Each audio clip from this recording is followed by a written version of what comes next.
Well, hi, this is John Byrne with Poets and Quants. We're here for yet another webinar with the folks from Fortuna Admissions. This is really special because we're essentially going to mimic what happens in an admissions committee. We're going to review profiles, and you're going to hear former admission directors from major schools discuss the profiles, and I think it's really going to be an enlightening session. We did this a few days ago in our first session, and you can find that archived on the Fortuna site. And the last in the series behind the MBA Admissions Curtain with the committee will occur on Monday, actually. My partner from Center Court, Matt Simons, will be moderating that session. First, a little word about Fortuna.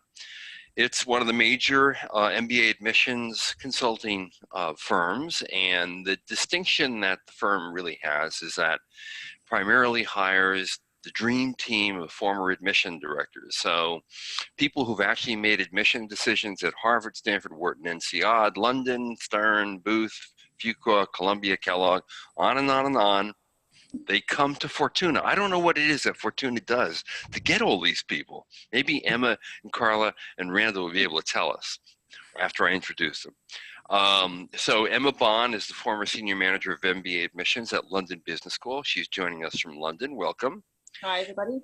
Randall Sawyer is a former MBA assistant dean of admissions at the Cornell's Johnson Graduate School of Management. Welcome, Randall. Thank you, John. Good morning, everyone. He's joining us from Maryland. And Karla Cohen is joining us from Boston. She's a former Associate Director of Admissions at Harvard Business School. Welcome, everybody. So our agenda today is to review actual candidate profiles. So what we did is we invited people, probably many of you who are at the webinar today, to submit their profiles in advance. We kind of disguise some details so we don't reveal your identity. And then we basically have a no-holds-barred discussion. My role is to be a provocateur. Everyone on the panel is really nice, and I got to make them less nice because I want the nitty-gritty, tell it like it is, no bullshit analysis of each profile. And the goal is to give you insight into how decisions are made behind the closed doors of an admissions office. So let's go to profile number 1. And we're going to try to get through as many as we possibly can. John, not me, an American living in San Francisco, not me, although I am in the Bay Area, has very high ambitions. He wants to apply to Stanford, which of course rejects 95% of the applicants. Harvard, which rejects, 89% of the applicants. Wharton, MIT, also with very high acceptance rejections, really. He is a principal software engineer with a tech company. He has about 10 years of work experience, which obviously is on the high side and outside the sweet spot. His post-MBA career goals are to be a tech manager in artificial intelligence, obviously a very big and hot area right now. His background, he has an undergraduate degree in applied math from Berkeley, so he's a STEM grad. GPA 3.11. He has a GRE instead of GMAT. Total score 170. The splits are 97 quant, 99 verbal. He's run a hackathon. Or maybe it's not a he. We don't even know. I'm guessing it's a he, but could not be. Volunteer mentor to women engineers. And he is also taking Stanford computer science courses in place of other extras. So what do you think? What do you think about John, Randall?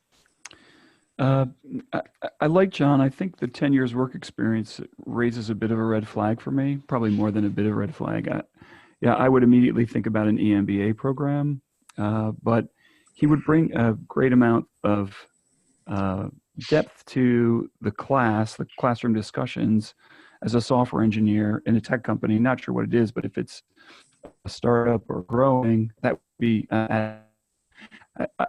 the goals to be tech manager, intelligence. What he can check Ooh, I'm having a little trouble with your sound. I don't know if everyone else is. Carla and Emma, are you Yeah. having trouble with it? Yeah. I am. Yeah. Okay. Let's move to Carla for a while. Sure. Yeah, so I concur with what Randall was saying. I have concerns about the 10 years of work experience. It is, as you said, beyond the sweet spot in terms of, timing wise. So I think an executive MBA might actually be something that I would, be curious as to why they're not applying for an executive MBA at this stage, or why didn't they pursue it sooner? So that would be one concern of mine. The post-MBA goals are not a concern. The academic background, I mean, in terms of the schooling and degree in applied math, that's impressive, but the 3.11 GPA is also something that you can't ignore. So that would need to be addressed somehow in the application. I mean, applied math isn't basket weaving. So certainly, and it looks like when I was looking at the resume earlier that there was a double major there. So there could be an argument for why that's so low, in terms of taking very high level classes. The GRE is ideal. When I was in admissions at Harvard, I primarily headed up the PhD programs, and that would be ideal for the PhD programs, which only admits like 2 to 3% of people. So the credentials are just a little bit, it just looks strange. The 3.11 and 170, there's a disparate mismatch there. So trying to understand that would be imperative. Extracurriculars also seem a little bit light. Ran a hackathon, volunteer mentor for women engineers. I don't know what's current or how much, what his work schedule is. In certain cases, it may or may not make sense for this person to have more substantive kind of extracurriculars. I like the volunteer mentor because that shows leadership. Recommenders, current and former supervisor, that's kind of ideal. Also management trajectory, things like that would be like, what is the pace of progression of this individual? And so those would be other concerns. But overall, yeah, there's some red flags here, but also a lot of really rich, interesting details too. So this one makes me scratch my head a little bit. So Emma, would it make a difference if you knew that the tech firm he was with was Apple, Google, or Facebook versus a no-name company? It depends what he's been doing in that sort of 10-year period. So yes, it's lovely to have a big firm like that on your CV, but it depends on the depth of experience that he's had with that company. As Carla was saying, when you've got 10 years experience behind you, a school is going to be looking very carefully at what that trajectory has been. So, have there been a number of promotions within that quite extensive sort of period of work experience? And if there have, and he's sort of got to a principal level, as Randall said at the beginning, you'd be questioning why he wasn't looking at an executive MBA position. But yeah, it's great to have somebody coming into a class who has worked with one of those big companies, partly because of the network they bring with them. A lot of people are looking to move into the AI area and into the high tech area at the moment. So that's definitely an advantage. I share the same concerns about the GPA and the sort of disconnect between that and the GRE. So I'm guessing that there's probably quite a good narrative behind that GPA that, you'd be looking to the essays to try and find out what that's about. I guess my other point about him would be he is a software engineer, he's applied math, he wants to move into AI.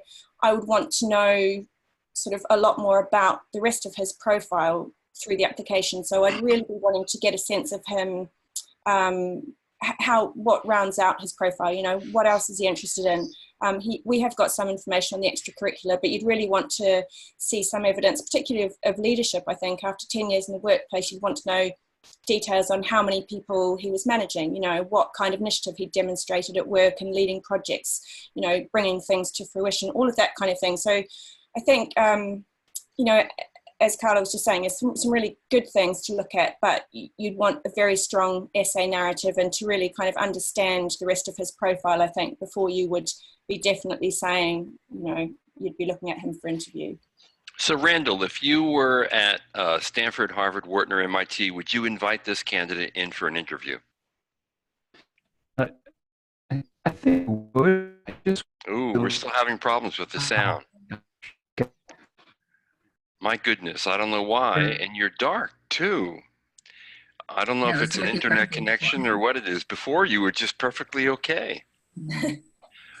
Well, okay, why don't we go, Carla, would you invite this guy in for an interview?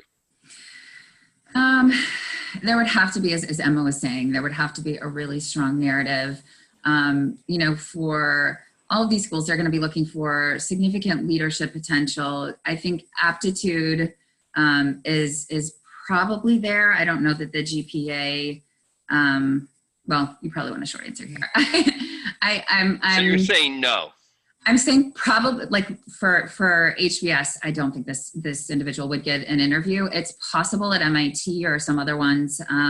It's possible, but again, there's going to be a lot of effort. I know other courses may be taken. I saw potentially he's taking a Stanford computer science class. I'm not so sure that would necessarily do it. What they're going to be looking for is more management. So no, I wouldn't. I don't think that he would get it at Stanford or HBS. Possibly MIT. I'm not sure about Wharton. Emma, what do you think? Would you invite him in for an interview? Unless there was something that really shone in the application, I would say no.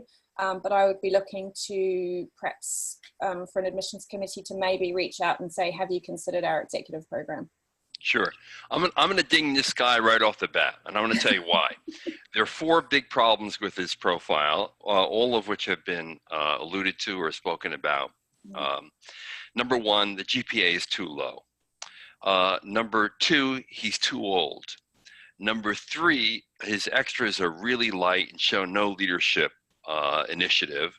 And number 4, and this may be just a function of the sparse profile we have, there's no indication that he was highly successful as a software engineer. And he's been, with 10 years experience, he should have had several promotions. And actually, I'll throw in a 5th thing, which is kind of like something we don't know, what tech company he's with. If he's not with a major brand name, world-class tech company, it doesn't matter what he's doing as far as I'm concerned. Not when you're applying to Stanford, Harvard, Wharton, MIT. The only school he even has a shot at is Wharton, and that's largely because the acceptance rate is higher than the other 3 schools by a good margin, and because the class is so big. There's no way Harvard, Stanford, or MIT invite this guy in for an interview. So I would focus on a wider range of schools if I were John, or I would apply to the executive MBA program at Berkeley or Wharton in San Francisco, which actually would be a really great opportunity for him to get a world-class school and a world-class MBA education from 2 of the best schools in the world. That's my advice. All right, let's go to another profile. All right, we have an Indian-born candidate who is looking at INSEAD, Cornell, Darden, UCLA, and Singapore, National University of Singapore. He is in tech consulting. He will have had, well, it's a little bit on the older side, 7.5 years of work experience. He wants to be a leader in tech consulting. He has an undergraduate degree. I'm assuming that it's probably in engineering from a university in India. He has a GMAT of 730. His GPA is 77 on a 100 scale. He's held various leadership positions at Toastmasters, and he's led a campaign for Teach for India. So what do we think about this candidate? Karla? Yeah, sure. Yeah, just to also mention, I worked in admissions for INSEAD for many years, doing recruiting and admissions. I started as a file reader back in 2007. In any case, if I'm evaluating him for 2007? Yes. You're not that old. I'm 41. I am. I honestly think that so there's a couple of interesting things. I think he has potential. What I don't know, which is critically important, is what the breakdown is for the verbal and the quant for the GMAT. Certainly the GMAT is above average, but given that INSEAD, one of the most competitive, pretty much India and China, I used to get these admissions files and they would be color coded by nationality, and I would get a stack of India that would be like this high, and then he's yeah, it's incredibly competitive. So, given that it's a lesser known undergraduate, I don't, know that much about, 77 is fine, but he's not gonna, you have to be able to knock their socks off. I'm not gonna say that it's outside the realm of possibility. 7.5 years is not, terribly high for INSEAD. They tend to skew older than a lot of other schools. So, 6, 7, 8 years is not outside of the scope of what that curve would look like. But, again, I don't know if he's been outside of India.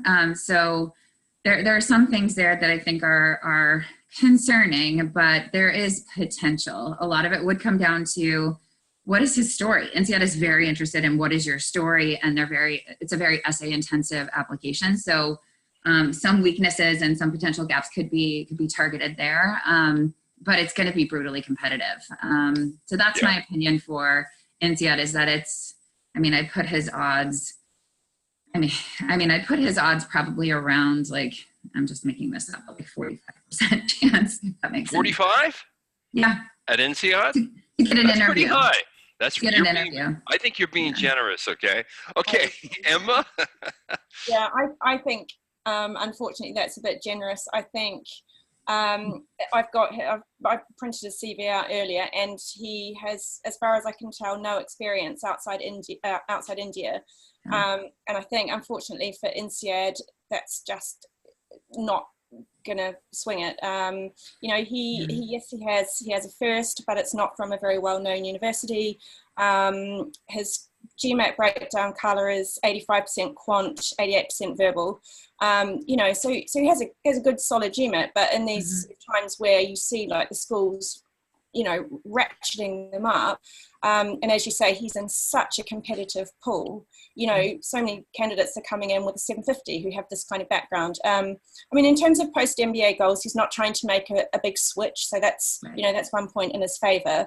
But my advice to him at this point would be, get some international experience, try and get a secondment if you can, internationally. Do anything to get a stamp on your CV that says, I have worked outside India. So really to try and make that happen for him, because at the moment, I think he would struggle. I think he'd struggle at most of those schools. Singapore, not quite. Yes, he has potential. Yeah, I think potential for Singapore, but the others, I think he might find it tough. Yeah, good advice. And we'll try Randall again, because of course he has inside knowledge on Cornell. And it's interesting too. INSEAD, it seems to me, is the biggest stretch school. Although, I will say though, again, I think with Emma's advice, and sorry to jump in if we're going to. No, go ahead. Quickly, I think, following Emma's advice, I have seen people just based on credentials alone, and the fact that he's, Emma made a really good point about the fact that he's not trying to switch sector. It looks like he's just looking to accelerate his career. But the international component, I don't know if he speaks any other languages really. So again, the internationalization of his profile will go a really long way to making him more attractive to INSEAD in particular. And Randall, are you still there? And let's see if we can hear you now. Maybe not. Okay. Here, what about Cornell, Darden, UCLA, and NUS? Are his chances better there than they are at INSEAD, or pretty much the same?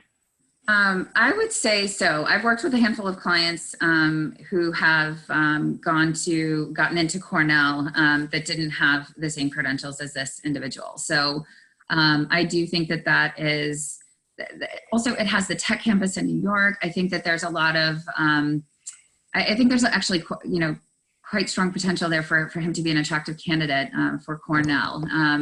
The former dean of Cornell was Sumitra Dutta, who came from INSEAD, and I know that it seems to be less narrow of a funnel when it comes to certain populations. So I do think that would work in his favor.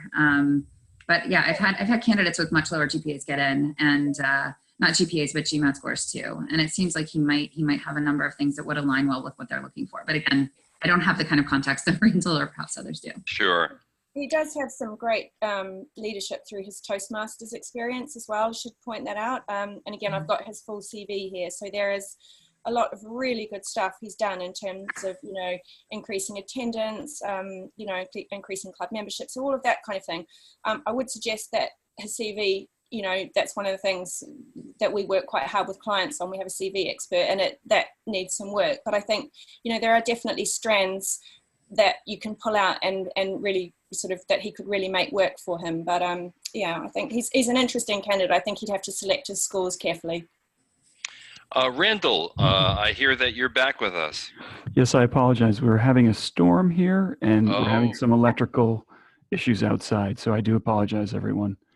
Would you invite him for an interview at Cornell? Yeah, I absolutely would. I think that he's got some great experience in the tech consulting. It could be good breadth as well as depth. And I'm curious about really where he wants to go as a leader in tech consulting.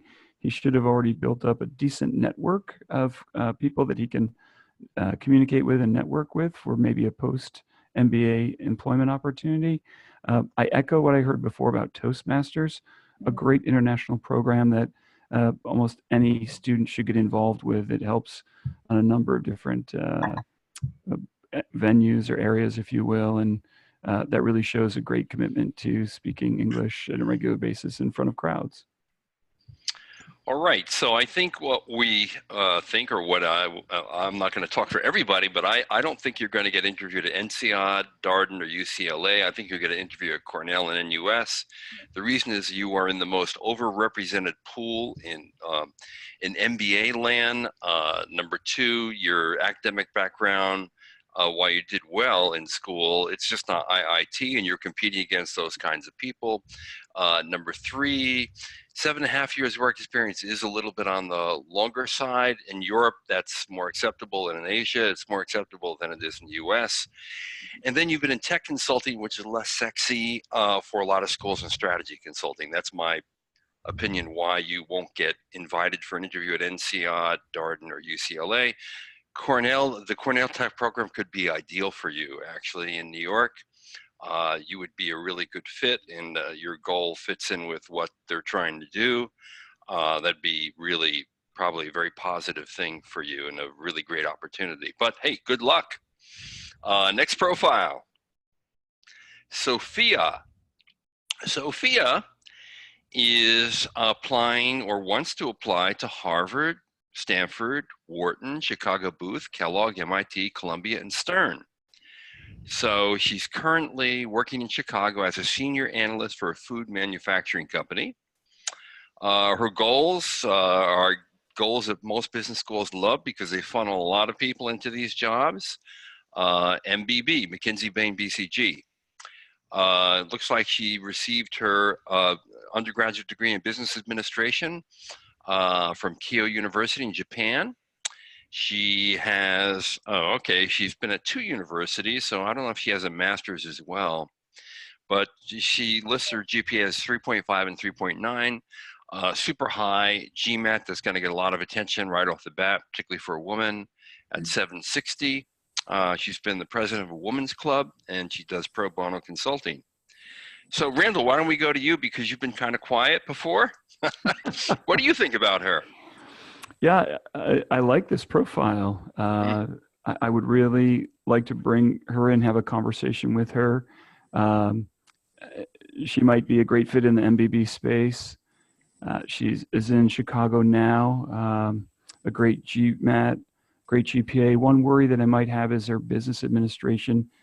If she already has a master's somewhere in that space, I'd like to get a look at the transcript to see if she's kind of trying to upgrade her MBA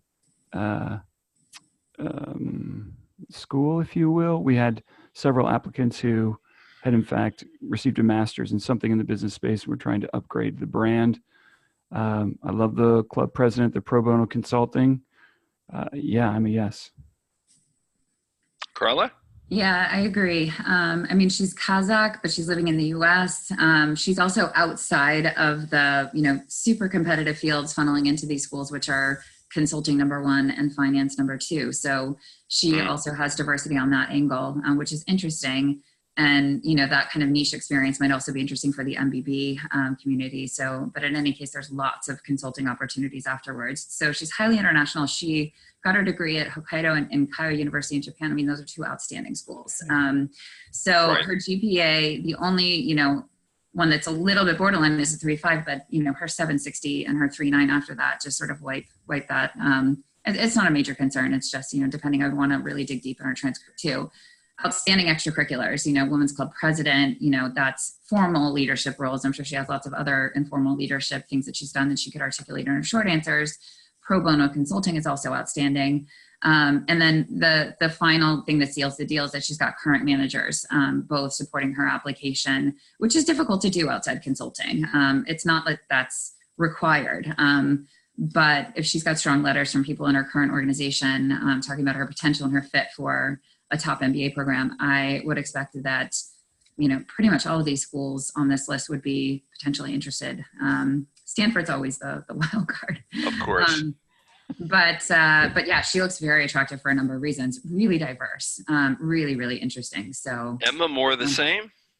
More of the same. I love her. I read this profile letter and was like, yeah, I think all of those schools would have a high amount of interest, and I would strongly suggest if she's thinking about Europe, both LBS and INSEAD would love her.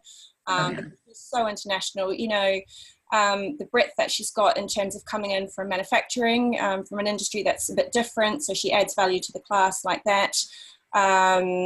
You know, you said all the academics are pretty stellar going through. And yeah, I can't see a lot of holes really. Putting on my ex-BCG hat, I think they would love her in terms of, certainly she would have no trouble getting through to a first round interview there. And then obviously it's all in the person that she is off the paper. But I think certainly at first review, yeah, I would have no trouble at putting her through to interview at, you know, pretty much any school, to be honest. I don't think she's going to have a lot of trouble there. It would just depend then how she presents in terms of charisma and passion and all of those things that are the X factor that people need once they get to the interview stage.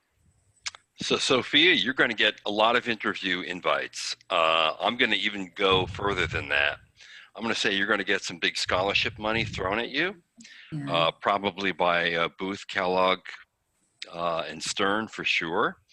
MIT and Columbia are a little cheap. They don't have as much money on the scholarship side. Wharton could also throw a good amount of money at you. So you are in, kid. I think you're going to do really well. Obviously, it all depends on how well you do in the interview and what other aspects of this profile that we can't see. But we're all positive on you. Good luck.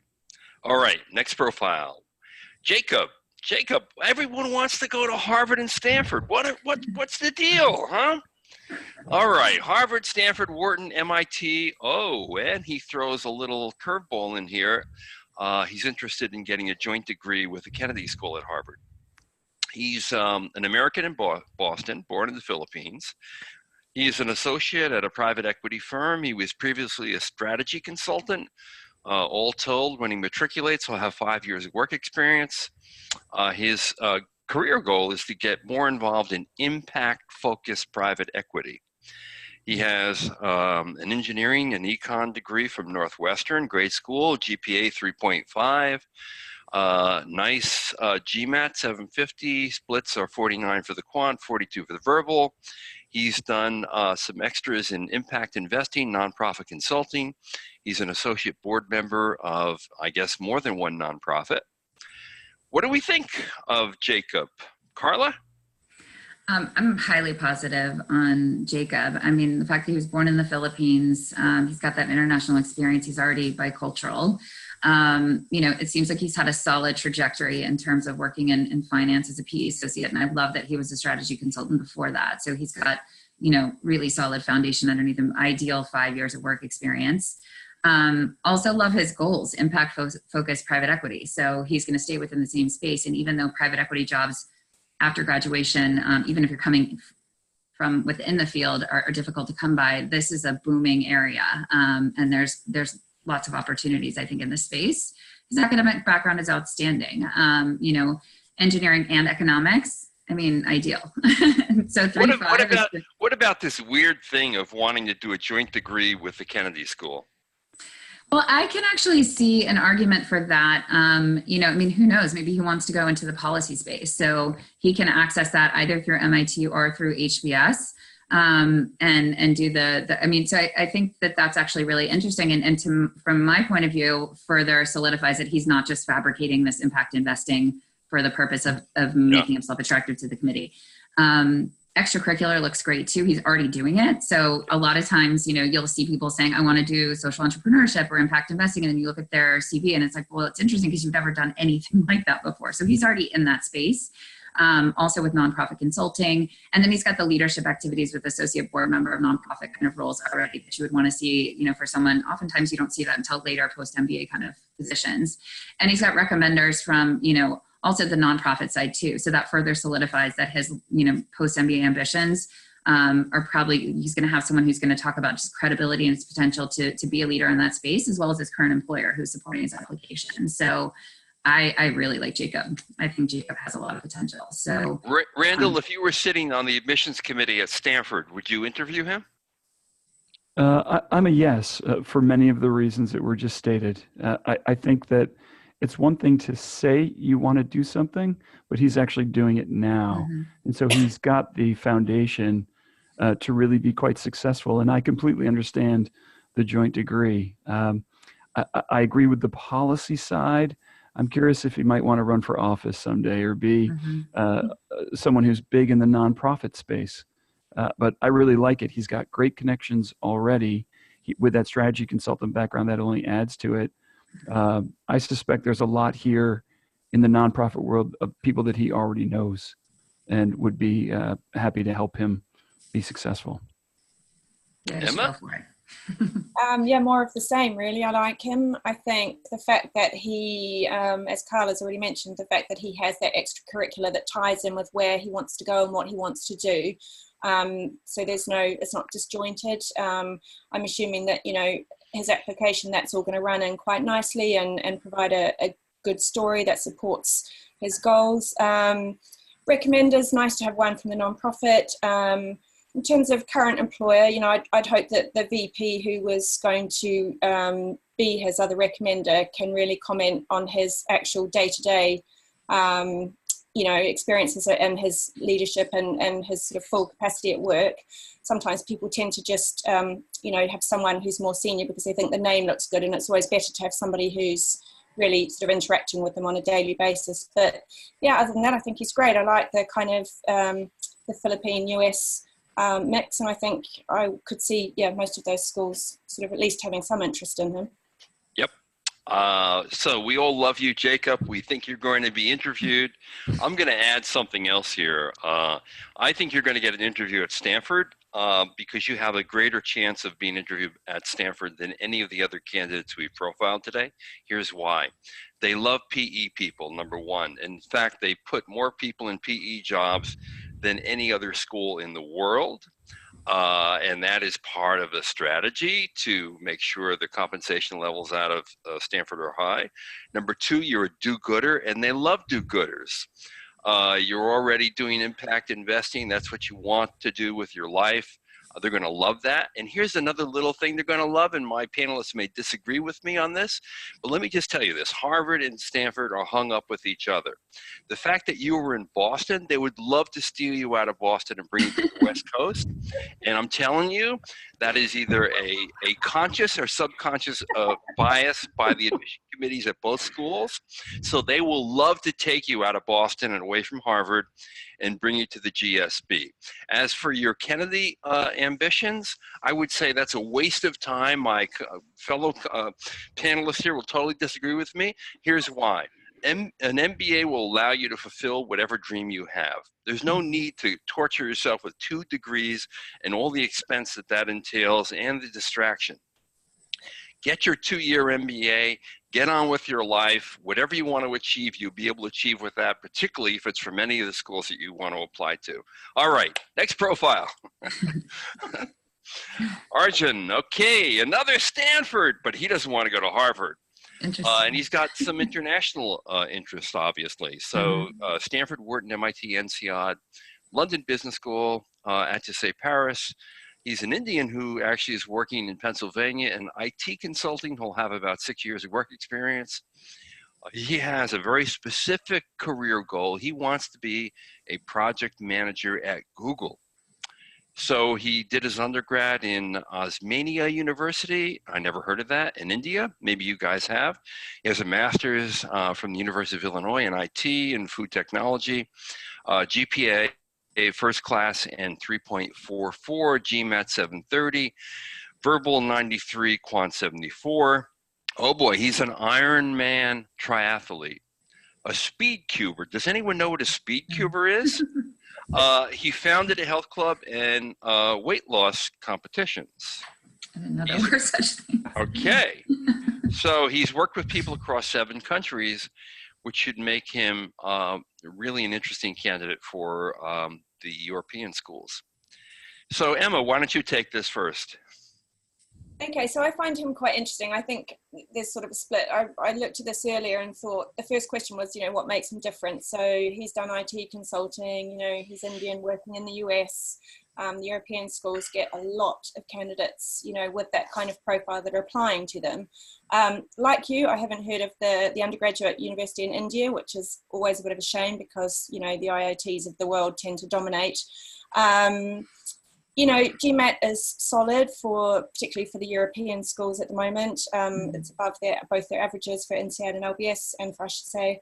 And then I got down to the extracurricular, and I really like sort of, I guess, the wider bits of his profile. So I love the fact that he's an Ironman triathlete. I think that shows a real kind of grit and determination if you're involved in things like that schools will like. The whole health club and weight loss competitions. I think I read somewhere that he's organised sort of 10 weight loss competitions and helped lots of people lose a lot of weight. So he's obviously sounds quite charismatic, sounds quite a sort of motivating individual, sounds like he's shown initiative, shown leadership.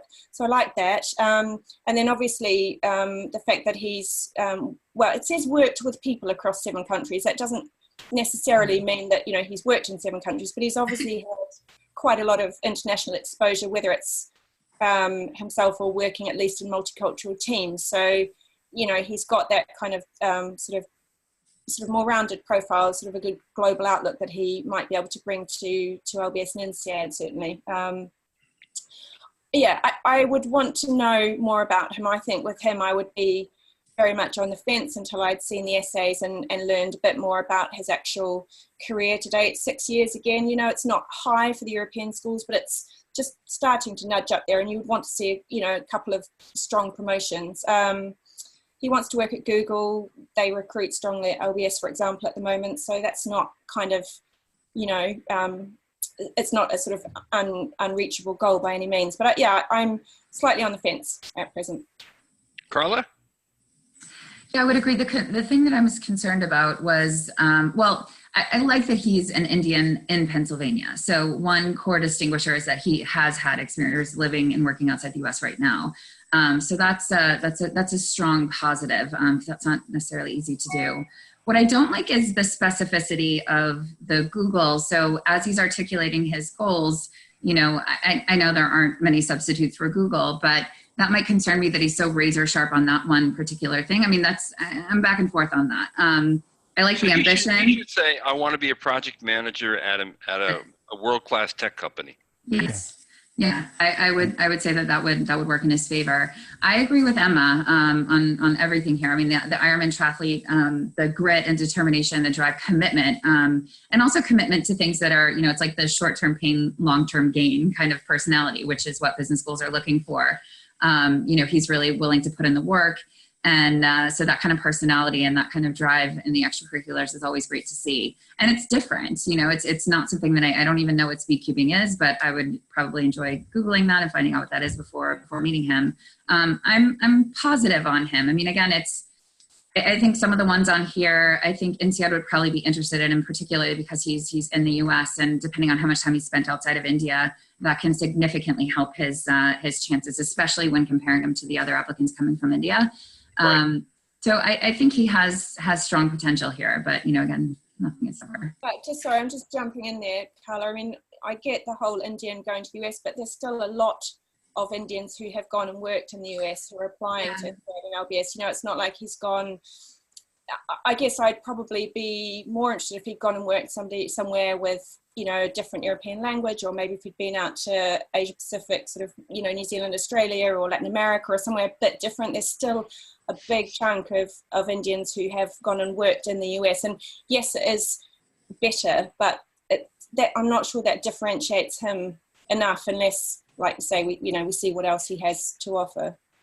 Yeah, but I think holistically, I don't tend to see a lot of profiles, you know, that are as broadly rich as his. It's not, you know, just, it seems like he's got a lot more into, when you're looking at it more holistically. I absolutely, you know, hear you there that alone is not super extraordinary. But there was, you know, when I was at INSEAD, there was this jump when you were outside of your home country for more than 1 year. And that was not often the case. Maybe that's changed since I left in 2012, but you know, maybe that's changed a little bit and there's more of them, but that did, at least at INSEAD, did filter out a number of individuals. So I would see profiles like his get very serious consideration, if nothing else, to interview and then have the alumni evaluate him, especially when he's like really strong in these other buckets. With the strong extracurriculars, INSEAD tends to really like the athletes, given how, you know, it's a big part of the life there. It doesn't have to be, but it is a big part of the extracurricular life there. So I also like that he has a current CEO recommending him, and a supervisor from a previous job. So you're going to have a broad set of, you know, the breadth and depth of the context there. I think it's going to be helpful. But yeah, I think that works with people across 7 countries, of course, you know, more international experience, you know, a certainly broader expansion across Asia, Europe, would only help his profile. So I don't disagree. Randall, would you invite him to Stanford, Wharton, or MIT for an interview? Yeah, probably. I'm on the fence about him. One note for Arjun is the recommendation from your current CEO. That's a great title. I hope that he actually knows the current CEO and can actually have a very insightful letter of recommendation, because I've read many letters from CEOs that they're 2, 3, 4 lines removed from the individual that they're writing about. So it's a lot of white space and a little bit of ink. And the other problem with that is I'm going to read into that and think that he's with a smaller IT consulting firm that very few people have heard of, if he can get a recommendation from the CEO. Right. And if he's with an Accenture or a Tata or something like that, and he can get one from the CEO, then I agree he'll get a 3-sentence thing that just won't be what he needs to get into these kind of schools. Right. And one other recommendation, I would say that Ironman triathlete, that's one person. Speedcuber, that's one person. Founded a health club, they do it by himself, that might be one person. He may want to accentuate his team activity in the current consulting employment that he's had, because good point. How will he be on my team? If I'm a student, right? I don't know how he would be. He's got good GMAT numbers. Osmania, you know, he's at the disadvantage that it's not, you know, one of the top ones in India. And the food tech, it's interesting. I am curious. I would probably have one of my alums sit and talk to him, or have him come in and see how else he rounds out what appear to be many positives. Yeah. Right. Good. So I think, here's what I think. I'm going to say something that some people may disagree with, but it's really true, having looked at all the data. You're not going to get an invite from Stanford, Wharton, or MIT, and probably not for London Business School. You might from INSEAD and HSA. Now, why? Because I hate to say this, but it's the truth. You know, MBA admissions at a lot of the top schools is very elitist. And you've got a lot of silver and not a lot of gold in this profile. So your IT consulting, and I'm thinking it's a small firm, or even it's Accenture or Tata. It's not MBB or even Deloitte. You don't have an elitist undergraduate degree. You are still in the overrepresented pool of Indian engineers. What Randall said about your extras, which I think make you more intriguing on one level, and take you a little bit out of the pile, but at the same time show no, you know, teamwork or collaborative ability, which is something you're going to need to build up with your job. So that's my take. Incidentally, speed cubing is I guess it's a sport, and it's basically solving the Rubik's Cube quickly. Now, how quickly, I don't know. Like, how many minutes or seconds is good to solve the Rubik's Cube? I couldn't solve it in hours, so I'm impressed, all right? And maybe for that alone, you know, if there's someone on the admissions committee at Wharton, MIT, or Stanford who's into Rubik's Cubes, in under 13 seconds, oh my God, okay, that makes total difference to me. I'm inviting you at Stanford, Wharton, and MIT on that basis alone, because I want to see it to believe it myself. Yes. All right. Get an interview for that alone. Bring your Rubik's. Go to the next profile. Good luck to you. Gavin. All right. Interesting choice of schools. I kind of like this already because there's no Wharton, Stanford, and Harvard here. He's looking at Yale, Berkeley, Haas, Kellogg, Tuck, Darden, and Foster. These, in fact, are some of my really favorite schools for a lot of different reasons. He's an American in New York City. He's a real estate analyst, previously an actor and producer. I like that. He will have had 7.5 years of work experience. He wants to do something that, as I mentioned before, many business schools love, consulting, because they take a lot of the students. Academic background, he is a total poet, theater conservatory, GPA 3.71, GMAT 710, Quant 61, and Verbal 93. He's a published poet. I like that. He's a writers platform organizer, and he's a volunteer with the homeless. So this is definitely a non-traditional candidate. Randall, what do you think?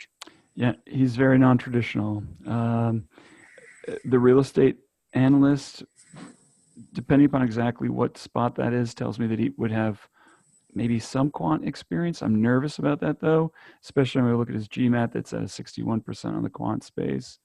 An actor and then office manager, while he is very different in that space, there's no real business or limited business application depending upon the office manager. Consulting, who would pick him up? I'm not sure. I'm really on the fence. I love it that he's different. I just don't know how our employers would feel about him. How about KPMG or Accenture? Maybe Accenture. Mm-hmm. Maybe, yeah. But 710 is going to eliminate him from McKinsey, Bain, BCG. In our last webinar a few days ago, it was pointed out that you really need a 730 to get over the McKinsey, Bain, BCG hurdle. Yeah. Otherwise, you're looking at Deloitte at the top end, Accenture, KPG, whatever, PwC, right? Yeah, I don't know if he's going to add a lot to the classroom discussions and the team based on his experience. Good point. To be polite, I would focus on a lot of academics from undergrad that he may have taken in the quant space. He probably has a tremendous personality and is really very interesting and can tell a great story, which I love and can help you to round out the edges.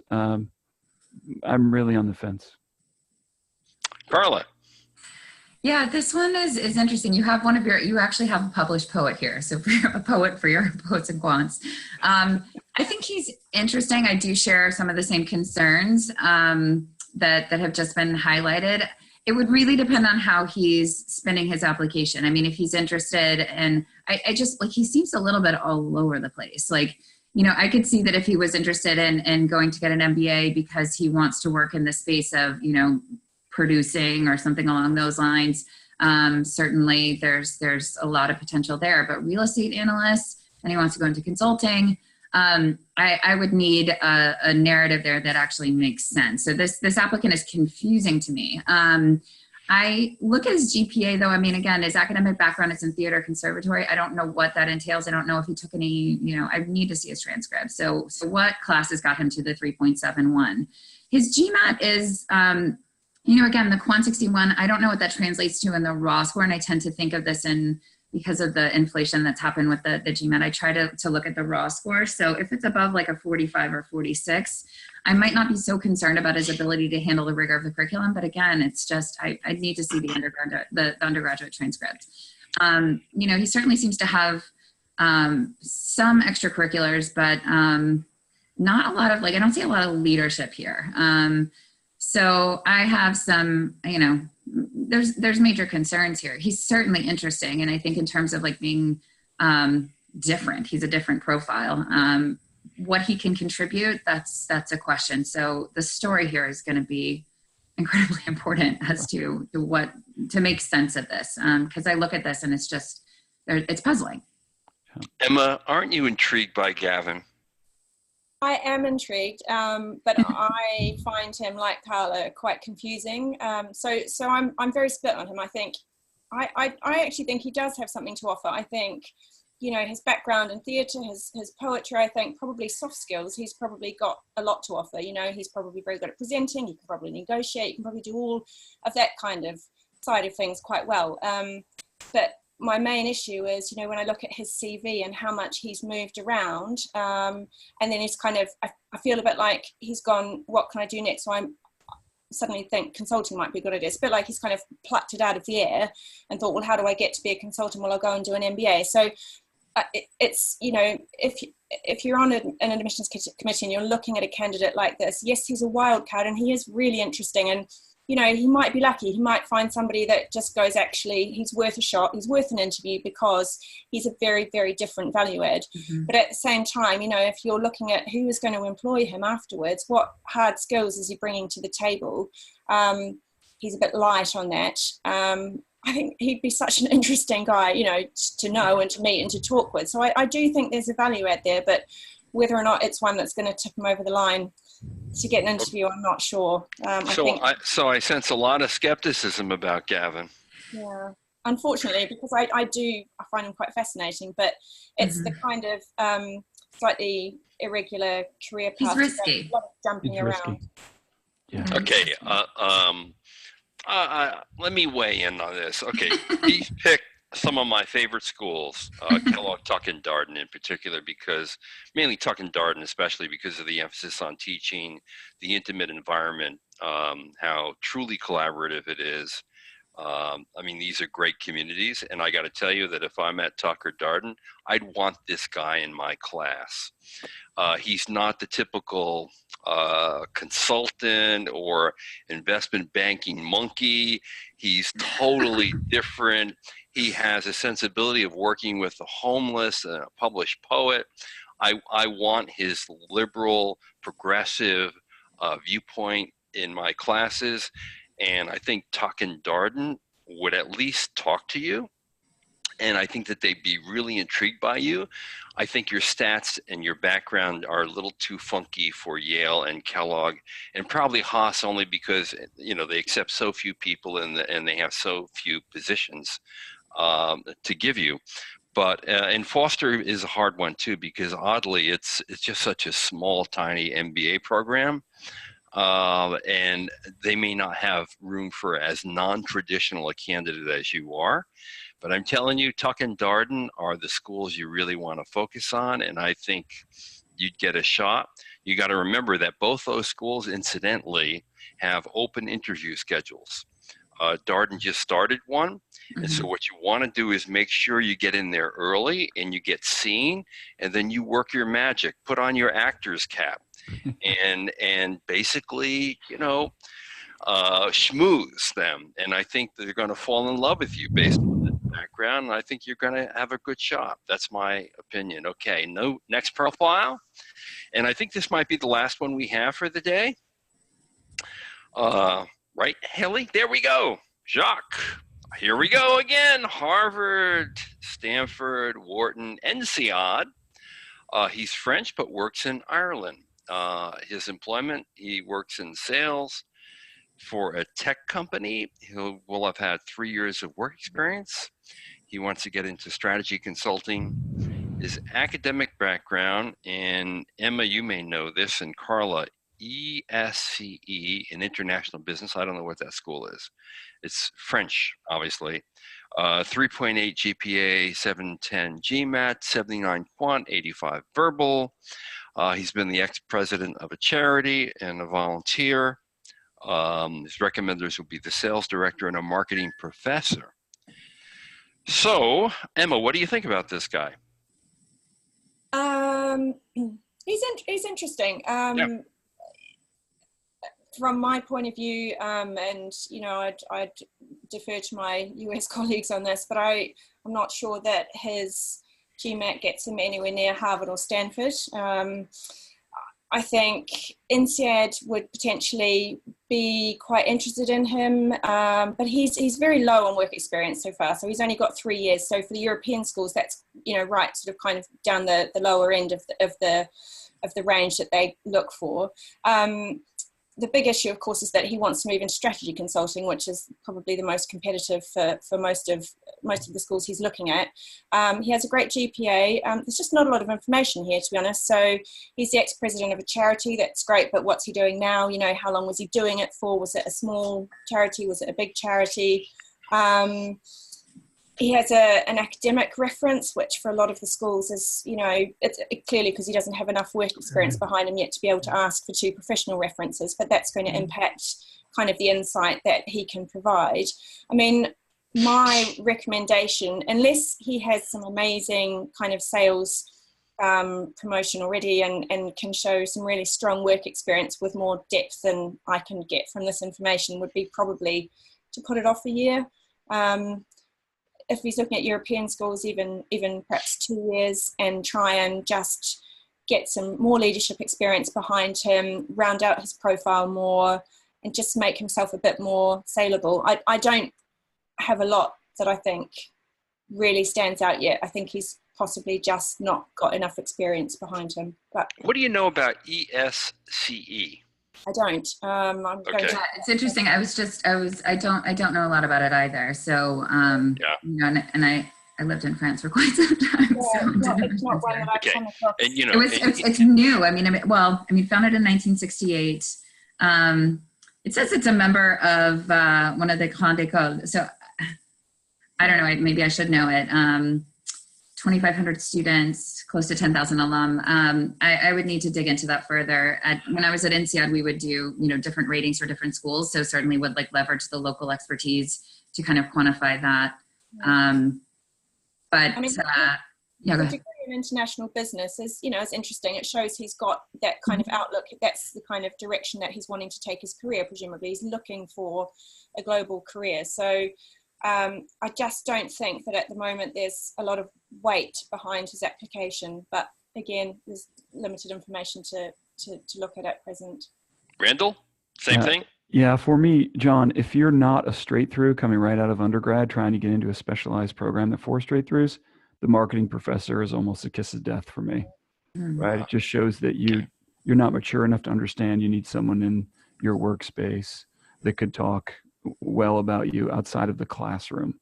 And I share all of the concerns that everyone else has. I've never heard of ESCE. I like the French in Ireland.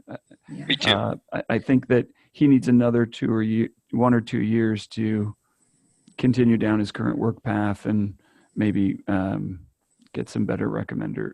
Sales director is fine if he reports in, but the marketing professor to me shows a certain lack of maturity that would immediately put up a red flag for me. So, okay, go ahead. Yeah, no, I mean, I think actually for INSEAD it's quite interesting because the French in Ireland, as Randall was saying, is important. And also the fact that he's in sales, which is underrepresented within a tech company. So he's not coming in from an overly represented pool. So he's always competing against, you know, those within that same sector. And his credentials actually for INSEAD, you know, the quant above 70% was sort of like, you know, you're above that. You're not necessarily going to be turned down for, you know, and his GPA is great. I do agree that he's light on the extracurricular activities, you know, ex-president, like exactly what Emma said, like, what are you doing now? And he would definitely need professional recommendations. You know, he's not applying to a PhD program, so there's no reason why we would necessarily want to see the marketing professor. You know, have his GPA and his transcript. So, you know, so I agree that 1 more year of work experience, perhaps 2 years of work experience. You know, management would be incredibly if he's in a management role and can, you know, particularly for INSEAD, if you're looking to, you know, even get 1 direct report, that's going to amp you up in terms of your appeal to the committee. So he has potential for INSEAD. HBS, You No know, way. again, yeah. No way. I mean, I think he should target. I think he, you know, if he wants to be international, he should target. You know, INSEAD, I think, could be very interested in him, but there's some work that needs to be done. But it's not outside of the reach. You know, of he does have potential. So I'm slightly more positive than the others. You know, given my experience at INSEAD, that's something that could work out. I was always surprised to find that we didn't have, like, across Europe, even at INSEAD, you know, Europe was falling off a cliff as I was leaving in 2012 in terms of representation. So surprisingly enough, even though it is in France, it's not a French school. So we didn't see enough French applicants. Certainly French applicants that have international exposure, especially more than 1 year outside of France, would be certainly appealing. I know that would, you know, plus the GMAT and the GPA. I think he has a strong chance of being interviewed if he gets more experience and At INSEAD. recommendations. Mm-hmm. Okay. Yeah. So Jacques is our last profile. I'm just going to tell you, Jacques, either you wait and retake the GMAT and you get into a management role as opposed to just selling, and you apply to INSEAD and you broaden the reach of schools. This profile would never get an invite at Harvard, Stanford, or Wharton, never. Your GMAT is way too low for them. Your undergraduate school, unfortunately, is just not elitist or selective enough for them. They ordinarily don't love salespeople because they want a higher level skill. So that goes to the fact that you need to be in management of sales. INSEAD, I think, because of the French and the Ireland thing, is interesting, and you might have a shot there in another year or two. But I don't even think you get an interview at INSEAD right now. So broaden the schools that you're trying to reach for, because you don't want to just have dings from every single school you apply to. I think you need to apply to a couple of things that you think you can really get into. These four are not them, and then a couple of safety schools, and I think you go and you get an MBA and you'll do well. But there's no chance at all for Jacques at those four schools right now. That's my opinion. I like to tell it like it is. I'm not going to be nice about this because you need tough love. Your targets are totally unrealistic for your profile. You need to know that. All right. Hey, this has been a lot of fun. I hope that everyone who's listened has learned something. I've even learned something. I want to thank Randall, Karla, and Emma for their incredible contributions and insights today. Be sure to sign up for a free consultation at Fortuna Admissions, and you'll also see the archive video of this session, as well as the session we did a few days earlier, and the one we're about to do on Monday. If you want a free consultation, write into fortunaadmissions.com. You can also check out Fortuna Admissions on YouTube. Meantime, thank you, Randall, Karla, and Emma. It's been a pleasure, as always. And as you can tell, these folks are real experts, and they're awfully nice. They'll help you shape your profile in a way that will really increase your chances of getting into these highly selective business schools. And they'll do it in a kind and nice way, not like me. So, hey, everybody, thanks for watching. Good luck to you on the road to the MBA that you want. Thank you, John. Hey, thanks. Take care, everyone. All right, bye.